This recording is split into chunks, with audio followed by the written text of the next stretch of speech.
Hello বন্ধুরা, good morning, welcome back to my another blog. তো এখন বাজে 11:42। ঘুম থেকে উঠে গেছি 9টার সময়। উঠে সেখান থেকে ভিডিওটা এডিট করলাম, আপলোড করলাম, মানে ভিডিওটা সেভ হতে দিয়ে তারপরে গেছিলাম রান্নাঘরে, সবজি কেটে নিয়েছি, নিয়ে এখন যাব স্নান করতে।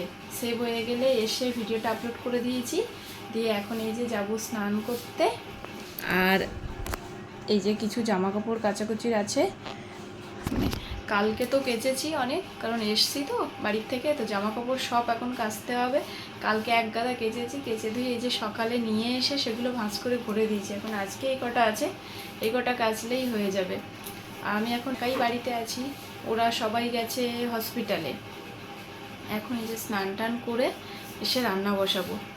মামনি পুজো দিয়ে চলে গেছে। আর এই যে দেখো, এই একটা কি উঠেছে, কালকে রাতে নখ দিয়ে চাপাচাপি করেছি, গালতে পারিনি এটা। তো এখন এটা এমন হয়ে আছে, ব্যথাও হয়েছে খুব। তো চলো আজকে ব্লগটা তোমরা দেখতে থাকো শেষ পর্যন্ত। তো এখন দুপুর 1টা বাজে, আর আজকে প্রচণ্ড গরম পড়েছে। আর আমাদের এই যে ডিপে আইসক্রিম ছিল, সেটা ওই যে ও নিল আর আমাকেও একটু দিল। দিয়ে আর আমার কিন্তু ওদিকে রান্নাও বসানো আছে। তো বলছে আইসক্রিমটা তাড়াতাড়ি খেয়ে নাও, নিয়ে তারপরে রান্নাঘরে যাও। গিয়ে এই যে দেখো, এখানে এই যে গাজর আলু ভাজা হচ্ছে আর ওদিকে ভাত বসানো হয়েছে। তো রান্না বান্না তো কমপ্লিট। এখন এই যে খেতে বসে গেছি। মামনি ওই যে ঘরে বসেছে আর খাচ্ছে, আর ওই যে ফোনে সিরিয়াল দেখছে। প্রত্যেক বেলায় এটাই করে। আর আমরা এদিকে বাপি, আমরা তিনজন এই ঘরে বসেছি, কারণ আমরা মাছ খাবো, তো ওই জন্য ওই ঘরটাতে আমরা পুজো দিই বলে আর মাছ ওই ঘরে নিয়ে যাই না। এখন বাজে সন্ধ্যে 7:30। আর এখন এই যে ঘুম থেকে উঠলাম, উঠে ওই যে পুরো ব্ল্যাঙ্কেটটা একটু দিয়ে রেখেছিলাম, তো জল পুরোটা সরেনি, এখন ওই যে চেপে নিয়ে গেল। তো এখন এই যে জামা কাপড়গুলো মেলে দিচ্ছি। আর ওদিকে একটা অর্ডারও এসছে, গিয়ে অর্ডারটা ছাড়তে হবে। যে দেখো, চিকেনগুলো সব হয়ে গেছে ফ্রাই করা, আর এখন এই যে ফ্রেঞ্চ ফ্রাইসটা হলো, এটা ছেড়ে দেবো, কারণ ও আবার যাবে এখন বার্গার বান আনতে, তো হেঁটে যাবে, তো অনেকটা টাইম লাগবে। তো বলল তুমি অর্ডারটা ছাড়ো, আমি তাহলে রেডি হয়ে নেই। এই জন্য রেডি হচ্ছে আর আমি এই যে অর্ডারটা ছাড়ছি। আর জামা কাপড়গুলো এখন মেললাম কেন বলো তো, ওটা কেচেছি কিন্তু সেই দুপুরবেলা স্নান করার সময়। তো খাওয়া দাওয়ার পরে ওকে বললাম, কারণ ওই ব্ল্যাঙ্কেটটা ছিল তো পুরো, ওটা আমি একা করতে পারবো না, মানে চেপে জল বার করতে পারবো না। তো ওকে ওই জন্য খাওয়ার পরে বলেছিলাম যে তুমি এটা চেপে জল বার করে দাও, আমি নিয়ে যাচ্ছি। তো বলছে এখন খাওয়া দাওয়ার পরে, এখন না একটু পরে। তো একটু পরে বলে তারপরে দুজন মিলে ফোন ঘাঁটতে ঘাঁটতে কখন ঘুমিয়ে গেছি। আর এই যে 7:30টার সময় উঠেছি ঘুম থেকে। ওষুধ খেলে না, তো পরদিন দুপুরেও ঘুমটাও হয়ে যায়, ওরকম 3-4 ঘন্টা ঘুমিয়ে থাকতে হয়, তারপরে এটা ঘুমের এটা কাটে। আর এখন দেখো, সেখানে অর্ডারটা ছেড়ে এসে তারপরে এই যে আইসক্রিম খেলাম একটু। আর এই আইসক্রিমগুলো জানো তো, সেই ইউনিভার্সিটি যে স্টল দিয়েছিল না, তো কিছু থেকে গেছিলো, তো সেগুলোই এখনও রাখা। ওটা দুপুরেও খেয়েছিলাম, এখন আবার এত গরম লাগছে আবার খেয়ে নিয়েছি, কারণ অল্প একটু ছিল তো তো প্যাকেটগুলো ফেলে দিচ্ছে বেকার, ওই অত বড় বড় প্যাকেট রেখে দেবে, তো ওটা পরিষ্কার করলো, তাই জন্য সেটাই খেলাম। এবার তারপরে ওই যে আটাটা মেখে রেখে দিয়েছিলাম, দিয়ে তারপরে একটু ফোনে বাড়িতেও কথা বললাম সবার সঙ্গে, কথা টথা বলে এখন এই যে বাজে রাত 10টা। এখন এই যে রুটিগুলো সেঁকে নিচ্ছি।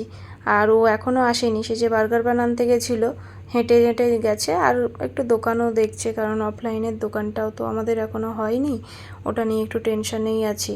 আর এই যে দোকানটা দিল, সেটাতেও তো কিছু হলো না, লাভ তো হলোই না, একটু লসই হয়েছে বলা চলে, কয়েক হাজার টাকা, 2-4 হাজার মতো এরকম গায়ে পড়বে আর কি। তো যাই হোক ওটা, তো ওই জন্য দোকান দেখছে, এখনও আসেনি। এটাই শুধু করব, কারণ রাতে আর কিছু করতে হবে না। রাতে তরকারি আছে, সবজি দুপুরে কুমড়ো আলু ডাঁটা দিয়ে সয়াবিন দিয়ে তরকারি করেছিলাম, ওটা তো একটুও খাইনি আমরা। আর ওটা মামনিও খাবে না, ডাঁটা দেওয়া বলে, সজনে ডাঁটা। আর কুমড়ো আছে বলে বাপি আবার খাবে না। তো বাপি আর মামনির জন্য গাজর আলু ভাজাটা দুপুরের সবার জন্য করেছিলাম, আর সয়াবিন আলুর তরকারিটা মামনি আর বাপির জন্য করেছিলাম। আর আমাদের কালকের মাছের তরকারি ছিল, ওটা খাওয়া হয়েছে। আর ওই যে কুমড়ো আলু সয়াবিন ডাঁটা দিয়ে যেটা করেছিলাম, ওটা আর আমরা একটুও খাইনি, তো ওটা আছে। মামনিদেরও ওই সয়াবিন আলু আছে, তরকারি আর করতে হবে না, শুধু রুটিটাই করলে হয়ে যাবে। আমার রুটি বানানোর পরে মামনি ফোন বার করেছিল, বলছে ফোনে চলো লুডো খেলি। তো আমি বলছি ফোনের লুডো খেলাটা অতটা ঠিক মজা হয় না, এমনি লুডো আর গুটি ওগুলো দিয়ে খেললে বেশ মজা হয়। তো আমি বলছি ওগুলো দিয়ে খেলি, তো ও তো ছিল না, আমরা তিনজন, তো বলছে চলো একবার ফোনে খেলি, তারপরে ও আসলে পরে খেলবো।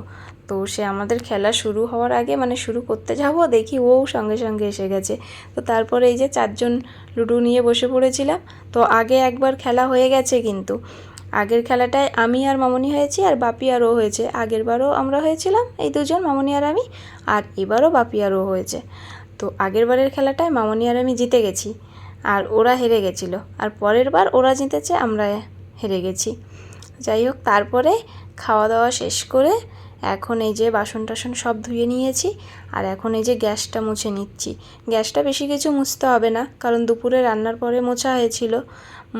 আর এখন এই যে একটু রুটি বানিয়েছিলাম, তো একটু রুটির গুঁড়োগুলো পড়েছিল, ওই জন্য সেটা মুছে নিচ্ছি।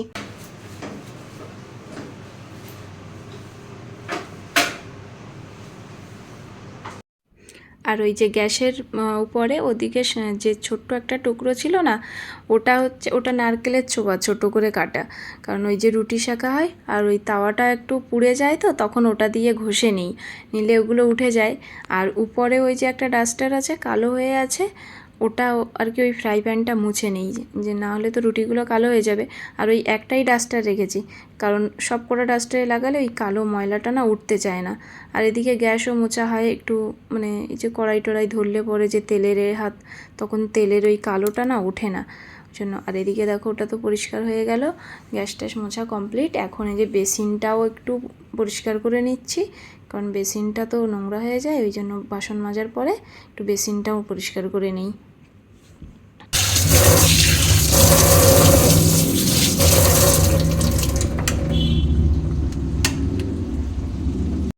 ওদিকে রান্নাঘরের কাজ বাজ সব কমপ্লিট করে এখন ঘরে চলে আসলাম।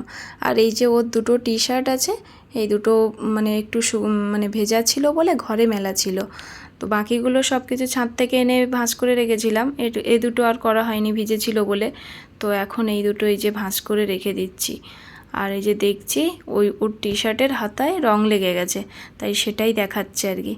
তো আমি বললাম তোমার জন্যই তো হয়েছে, কারণ এগুলো ধুয়ে কালকে যখন অনেকটা জামা কাপড় ধুয়েছিলাম, তো অর্ধেকটা ধোয়ার পরে ওকে সঙ্গে সঙ্গে বলেছিলাম যে একটু মেলে দিয়ে আসো ছাদে, তো ও আর যায়নি।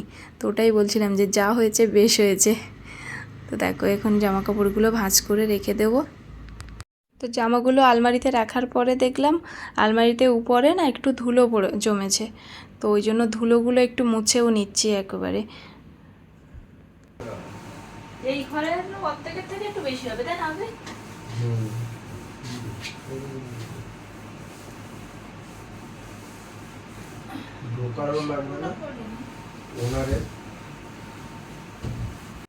এখন এই যে চুলটাও বেনি করে নিচ্ছি, কারণ চুলটা খোলা থাকলে একটু ঘুমোতে অসুবিধা হয়, ওই জন্য রাতে আমি চুলটা বেনি করে নিই। বেনি করে নিয়ে আর কি হাত মুখ ধোবো, তারপরে এখনও হ্যাঁ এডিট করাও বাকি আছে, এই যে এখনও ভিডিও এডিট করব, তারপরে ঘুমোবো। অনেকটা লেটই হয়ে যাবে আজকে। কালকের ভিডিওটা কালকে রাতে আর এডিট করিনি, আজকে সকালে করেছি, কিন্তু সকালে ভিডিও এডিট করলে কি হয়, ভয়েসটা না দেওয়া যায় না, আশেপাশের আওয়াজ আসে আর সমস্যা হয় খুব, ওই জন্য এখন রাতেই ভয়েস টয়েস সব কিছু দিয়ে। এখন বাজে 1:50, আর এখন এই যে ভিডিওটা এডিট করব, করে ভয়েস দেব, দিয়ে তারপরে ঘুমোবো। আর গরম তো প্রচণ্ড পড়েছে, তার আগে ভিডিওটা এডিট করে নিয়ে আগে গা ধুয়ে আজকে তারপরে ঘুমোতে হবে, না হলে আজকে আর ঘুম হবে না। তো আজকে ভিডিওটা এই পর্যন্তই। আর ভিডিওটা তোমাদের কেমন লাগলো তা অবশ্যই কমেন্ট করে জানিও, আর ভালো লাগলে লাইক করতে ভুলো না। Tata, good night.